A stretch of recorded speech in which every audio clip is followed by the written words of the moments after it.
ನಮಸ್ಕಾರ. ನಾನು ಕರ್ನಾಟಕ ರಕ್ಷಣಾ ಪಡೆ ರಾಜ್ಯಾಧ್ಯಕ್ಷ ಬಾಬು ಅಂತ.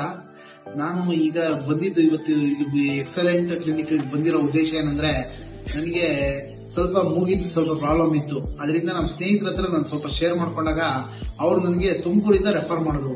ಏನಂತ, ಇಲ್ಲಿ ಹೋಗಿ ಡಾಕ್ಟರ್ ಸೋವದ್ ಅಂತ ಇದ್ದಾರೆ, ಅವ್ರ ಹತ್ರಕ್ಕೆ ಹೋಗಿ ಅವ್ರು ತುಂಬಾ ಚೆನ್ನಾಗಿ ನೋಡ್ತಾರೆ ಅಂತ. ನಾನು ಬೇರೆ ತುಂಬಾ ಹಾಸ್ಪಿಟಲ್ ಹೋಗಿದ್ದೆ, ಆದ್ರೆ ನನ್ಗೆ ಸ್ಯಾಟಿಸ್ಫ್ಯಾಕ್ಷನ್ ಇರಲಿಲ್ಲ. ಇಲ್ಲಿ ಬಂದ್ಮೇಲೆ ನನಗೆ ತುಂಬಾ ಸ್ಯಾಟಿಸ್ಫ್ಯಾಕ್ಷನ್ ಆಯ್ತು.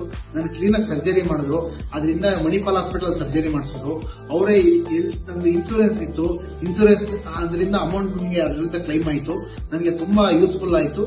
ಅಷ್ಟು ಹೇಳಕ್ ಇಷ್ಟಪಡ್ತೀನಿ. ಬಟ್ ತುಂಬಾ ಎಕ್ಸಲೆಂಟ್ ಕ್ಲಿನಿಕ್ ಅನ್ನೋದು ತುಂಬಾ ಒಂದು ಒಳ್ಳೆ ಗುಡ್ ಕ್ಲಿನಿಕ್. ಇದೆಲ್ಲ ಸ್ವಂತದವ್ರ ತರ ನೋಡ್ತಾರೆ. ಇವಾಗ ನಿಮ್ಗೆ ಆರಾಮಾಗಿದ್ದೀವಿ ಸರ್? ಮೇಡಮ್ ತುಂಬಾ ಆರಾಮಾಗಿದ್ದೀನಿ, ನನಗೆ ಏನು ತೊಂದರೆ ಇಲ್ಲ. ಇವಾಗ ನಾನು ಫುಲ್ ಕಂಪ್ಲೀಟ್ ಆಗಿದ್ದೀನಿ. ಮೇಡಮ್.